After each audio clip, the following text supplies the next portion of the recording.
بارگاہ سید المرسلین رحمۃ للعالمین مسخر کائنات خانہ نگر اولی احمد مجتبیٰ محمد مصطفیٰ علیہ التحیۃ والثناء کی بارگاہ میں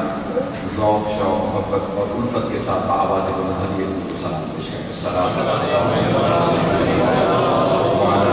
و اصحابہ السلام علیکم وعلی آلہ و اصحابہ۔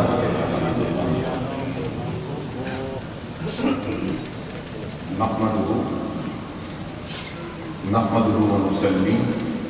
ونسلم على رسوله الكريم اما بعد فاعوذ بالله من الشيطان الرجيم بسم الله الرحمن الرحيم ان هذه تذكرة فمن شاء اتخذ الى ربه سبيلا صدق الله مولانا العظيم وبلغنا رسوله النبي الكريم ونحن على ذلك من الشاهدين والشاكرين والحمد لله الله رب محمد صلى عليه وسلم نحن عباد محمد صلى عليه وسلم لي خمسة أكفي بها قدر الوباء الحاتمة المصطفى والمرتضى وابن عبد والفاطمة صلاة وسلاما عليك يا رسول وعلى آلك وأصحابك وأزواجك سيد الحب۔ واجب التعظیم قابل تکریم معزز عزیزان گرامی قدر انتہائی واجب الاحترام مفتی اہل سنت حضرت علامہ عبدالرحمن قمر صاحب رحمۃ اللہ برکاتہ، برطانیہ سے تشریف لائے ہوئے حضرت علامہ محمد رفیق چشتی صاحب رحمۃ اللہ برکاتہ، کیلیفورنیا سے تشریف لائے ہوئے جناب علامہ محمد رشید سیالوی صاحب رحمۃ اللہ برکاتہ، فخر السادات صاحبزادہ سید میر حسین شاہ صاحب رحمۃ اللہ برکاتہ، فخر السادات صاحبزادہ سید صفدر حسین شاہ صاحب نقشبندی رحمۃ اللہ برکاتہ، صوفی باصفا جناب الحاج صوفی مشتاق احمد صاحب نقشبندی، برادر محترم حضرت علامہ پروفیسر شہباز احمد چشتی صاحب دامت برکاتہ، حضرت علامہ حافظ محمد بشارت احمد شاذلی صاحب دامت برکاتہ، اور انتہائی واجب الاحترام جناب صاحبزادہ سید زاہد علی زیدی شاہ صاحب، دیگر معزز و محتشم نعت خوانان خوشی نہاں قراء حضرات اور شعبہ زندگی سے متعلق تمام حاضرین ناظرین اور ابھی تشریف لائے ہوئے جناب صاحبزادہ سید شفقت حسین شاہ صاحب اور جناب حافظ و قاری محمد یونس قادری صاحب، اللہ جل مجدہ کی توفیق اور حضور علیہ الصلوۃ والسلام کی نگاہ اقدس کے تصدق، پیر طریقت رہبر شریعت شیخ الاسلام والمسلمین حضرت خواجہ خواجگان خواجہ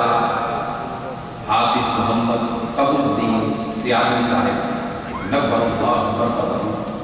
رحمۃ اللہ تعالی علیہ ورضی اللہ تعالی عنہ کی یاد میں منعقد شیخ الاسلام کانفرنس میں حاضر ہیں۔ یہ ایسی مجلس جس مجلس میں آتے ہوئے اٹھایا ہوا ہر قدم اور رحمتوں عنایات اور فیضان سے جھولیوں کو بھر کر لے جاتے ہوئے اٹھایا ہوا ہر قدم اللہ کی بارگاہ میں مقبول کی بات، رب کائنات میری اور آپ کی حاضری کو اپنی بارگاہ میں قبول و منظور فرمائے، اور میں صمیم قلب سے جناب محمد اصغر چشتی صاحب اور ان کے تمام رفقا کو مبارکباد پیش کرتا ہوں۔ اللہ جل مجدہ ان کو اپنے مرشد کامل کا فیضان اور ان کا لطف و کرم عطا فرمائے۔ موضوع کی مناسبت سے میں نے مختصر وقت میں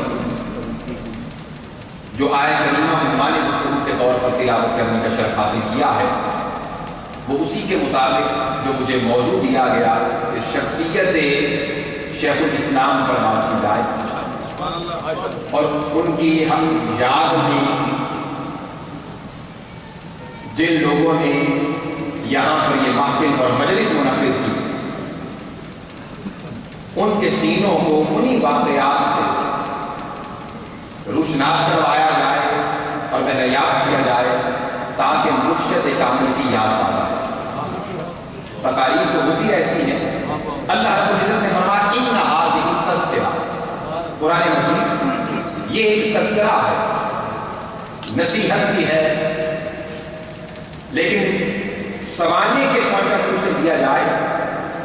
سیرت نگاری کے حوالے سے لیا جائے، تاریخ کے حوالے سے لیا جائے اور اس معنی کو تفصیلی نقطہ نظر سے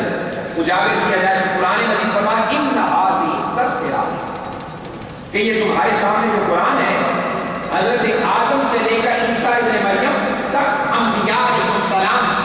اور ان کی قوموں کے حال اور احوال بیان کرتا ہے۔ ان ھذہ تذکرہ، یہ وہ تذکرہ ہے، فمن شاء اتخذ الی ربہ سبیلا، اب جو شخص اس کو پڑھ کر اس کا مطالعہ کر کے سابقہ قوموں کے حال اور احوال سے آگاہی پا کر جو شخص چاہتا ہے پیغمبر اکرم کے بتائے ہوئے راستے پر چلنا چاہتا ہے، اس کو پڑھے اور چلنا شروع کر۔ اور وہ رستہ جن لوگوں نے اپنایا اور جن لوگوں نے اختیار کیا اور جن لوگوں نے اوڑھنا بچھونا بنایا اور جن لوگوں کی زندگیوں کے شب و روز، ماہ و سال اور لمحات سارے عشق مصطفیٰ میں، محبت مصطفیٰ میں، قربت مصطفیٰ میں، ادب مصطفیٰ میں اور علم مصطفیٰ کی ترویج، اشاعت اور نشر ثانیہ میں گزرے، آج ان لوگوں کو گزرے ہوئے کئی سال بھی گزر جائیں اور کئی ماہ و سال گزرنے کے باوجود حتیٰ کہ دھرتی امریکہ پر ہم بیٹھے ہوئے ہوں، 10,000 مائل کا فاصلہ کیوں نہ ہو، یہاں بھی دنیا شیخ الاسلام کرتی رہتی ہے۔ اور حقیقت حال کیا ہے؟ ان ھذہ تذکرہ، ان لوگوں نے اس تذکرے پر عمل کیا ہے۔ آج ان کی زندگیوں کے تذکرے شرق سے لے کر غرب تک لوگوں کی زبانیں سے بیان ہو رہے ہیں، شمال سے جنوب تک لوگ اس کو بیان کر رہے ہیں۔ یہ کیوں ہو رہا ہے؟ اس لیے کہ مصطفیٰ کا تذکرہ انہوں نے اپنے لیے بنایا، آج ان کا تذکرہ سرزمین امریکہ میں ہو رہا ہے۔ یہ وہ تذکرے ہیں اور یہی وجہ ہے کہ یہ وہ ہستی ابھی دنیا میں آئی نہ تھی تو آپ کے پردادا حضرت خواجہ شمس الدین سیالوی نور اللہ مرقدہ کی بارگاہ میں ایک مجذوب آیا اور آ کے کہنے لگا اس ہستی کا مقام تو اپنی جگہ بنا ہوا رہا، لیکن ان کے بعد جو چوتھے نمبر پر آ رہا ہے، جب وہ آئے گا تو اس کے کمر سے جو روفشانیاں ہوں گی اور پیدا ہونے والے انوار و تجلیات ہوں گے اور جو روشنیاں ہوں گی وہ شرق سے لے کر غرب تک دنیا کے دلوں کو اجاگر کرتی چلی جائیں گی، اندھیرے مٹاتی چلی جائیں گی، ظلمتوں کو دور کرتی چلی جائیں گی، اندھیروں کو دور کرتی چلی جائیں گی۔ لوگ انوار و تجلیات کے اور مصطفیٰ کے عشق کے زیور سے آراستہ ہوتے چلے جائیں گے۔ اور پھر یہی وہ ہستی حضرت خواجہ قمر الدین سیالوی جن کی نسبت حضرت مفتی صاحب ہیں، ان کی ابتدائی تعلیم کی نسبت ارشاد فرما دیا، یہی ہستی پھر وہ وقت آیا ابتدائی تعلیم اپنے اسی آستانہ سے حاصل کرنے کے بعد اجمیر کی سرزمین پر سند فراغت پانے کے لیے اجمیر کی سرزمین پر یہ سلسلہ چشتیہ کا بیتاج بادشاہ اپنے اس شہنشاہ کے دروازے پر جاتا ہے جہاں سے سلسلہ چشت اہل بہشت چلا ہے، اسی کے در دولت پر بیٹھ کر اور قدموں میں بیٹھ کر فیضان چشتیہ کو پاتا ہے اور وہاں سے سند فراغت اور دستار فضیلت لینے کے بعد جب سرزمین سیال پر قدم رکھتا ہے تو وہاں بیٹھ کر انوار و تجلیات اور علم و عرفان کے جب سمندر بے بہا بہاتا ہے تو دنیا اسے شیخ الاسلام کہنے کا مجبور ہو جاتا ہے۔ اور پھر ادب کا یہ عالم کہ اگر کسی مرید کے گھر میں چلے جائیں اور ان کے نچلے کمرے کے اندر تاجدار کائنات کے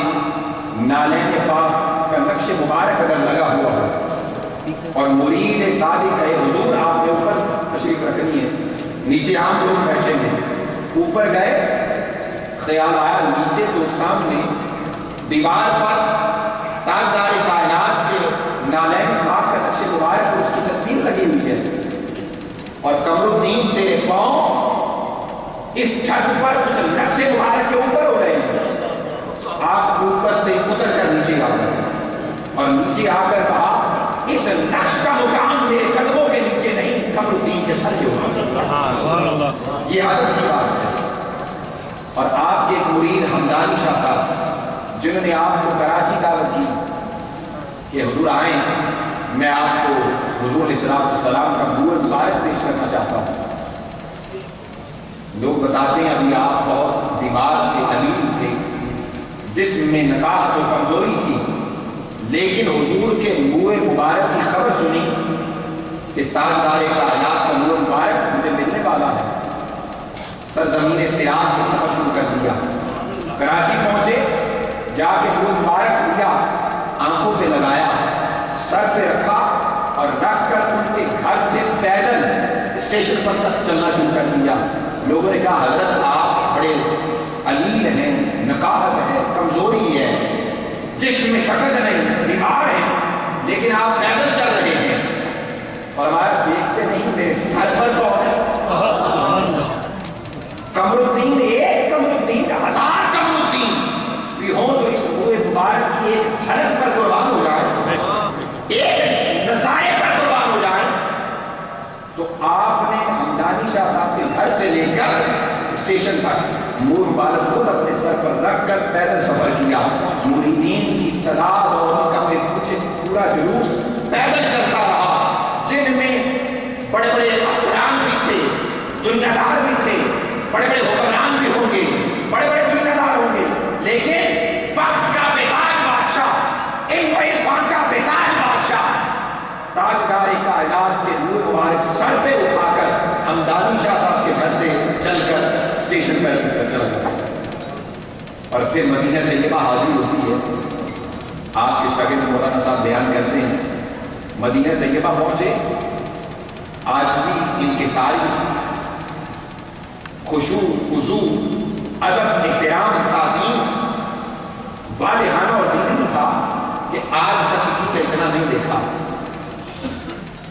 لیکن آپ نے فرمایا مولانا صاحب یہ پیسے لے جائیں، بازار جائیں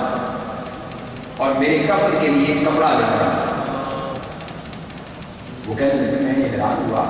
کہ آپ کو وقت آخر آ گیا ہے، کیا وجہ ہے کہ آپ نے یہیں پہ کفن کا کپڑا اپنے لیے منگوایا ہے؟ بہرحال حکم کی تعمیل کرتے ہوئے میں بازار چلا گیا، جا کے کفن خریدا، کپڑا لے کے آیا، حضرت کی بارگاہ میں رکھا، فرمایا اسے باہر گلی میں بچھا دو، اسے گلی میں بچھا دو، جتنے بھی لوگ حضور کے روضہ پاک پہ حاضری دیتے ہیں اس کے اوپر سے گزر کر جائیں، اس کے اوپر سے گزر کر جائیں، اوپر سے گزر کے آئیں، اور جب میں واپس پلٹنے لگوں تو یہی اسی طریقے سے بند کر دینا۔ وہ کہتے ہیں ہم نے بند کیا، میں نے عرض کیا حضرت یہ گندا سا ہو گیا، کیچڑ بھی لگ گیا، مٹی لگ گئی ہے، آپ کو جلال آ گیا۔ فرمایا دیکھتے نہیں مصطفیٰ کے زائرین کے قدموں کی خاطر شفا ہے۔ نعرہ تکبیر، اللہ اکبر، نعرہ رسالت، یا رسول اللہ۔ تاجدار کائنات کے زائرین اور حضور کی بارگاہ میں آنے والے لوگوں کے قدموں کی خاطر شفا ہے۔ ارے یہ شفا، یہ خاک تو آنکھوں میں سرما لگانے کے قابل ہے۔ اسی طرح بند کرو اور اس کے اندر مسواک رکھو، اور جب میں دنیا سے چلا جاؤں تو اسی کفن، اسی کپڑے کا مجھے کفن دینا اور اندر میرے مسواک ساتھ رکھ دینا۔ اور جب قبر میں فرشتے آئے اور آئیں رسول حضرت لاشا میرا کڑا کر باہر کفن سے نکلے تو پھر فرشتے پوچھے من اے قمر الدین ما كنت تقول في حق هذا الرجل، تو بتا اس شخصیت کے بارے میں کیا کہا کرتا تھا؟ تو میں تو کہوں گا میں نے تو لبادہ مصطفیٰ کے مدینے کی بدلی کہوں گا۔ نعرہ تکبیر، اللہ اکبر، نعرہ رسالت، یا رسول اللہ، نعرہ حیدری، یا حیدری۔ میرے تو جسم کے اوپر کپڑا ہی تاجدار کائنات اور یہی پٹی میرے لیے باعث شفا ہے۔ عزیزان محترم، میں ان الفاظ پہ اکتفا کرتا ہوں، اور کیا خوب کہا مولانا روم نے کہ ہر کے خواہی ہم نشینی باخدا، ہر کے خواہی ہم نشینی باخدا، او نشین صحبت باخدا۔ اگر اے بندے تو چاہتا ہے نا کہ اللہ تجھے اپنے پاس بٹھائے، کون بٹھائے تجھے؟ اللہ اپنے پاس بٹھائے۔ کیسا تخیل ہے، خیال ہے، پتہ ہے اولیاء کو کہ اللہ کے پاس بھی بیٹھا جا سکتا ہے، اللہ کے پاس بھی بیٹھا جا سکتا ہے۔ ہر کے خواہی ہم نشینی باخدا، اگر تو چاہتا ہے کہ اللہ تجھے اپنے پاس بٹھائے تو کیا کر، تو نشینت صحبت با اولیاء، اولیاء کے پاس بیٹھا کر رب تجھے اپنے پاس بٹھا لے گا، رب تجھے اپنے پاس بٹھا لے گا۔ عزیزان محترم، یہی وہ اولیاء کرام ہیں جن کو اللہ پاک نے سراپا علم، سراپا عرفان، سراپا ادب، سراپا تعظیم، سراپا عشق بنایا۔ آج ان کی قبر کی مٹی لوگوں کے لیے خاک شفا بن چکی ہے، آج ان کے تذکرے بھی لوگوں کے لیے باعث شفاعت بن چکے ہیں۔ اللہ کی بارگاہ میں التجا ہے کہ رب کائنات اس مجلس میں ہم سب کا آنا اپنی بارگاہ میں قبول فرمائے، اور جتنے بھی احباب آپ آئے یا منتظرین نے اس محفل پاک کا انعقاد کیا، اس کے تصدق سے ہم سب کے صغیرہ کبیرہ صغیرہ کو معاف فرمائے۔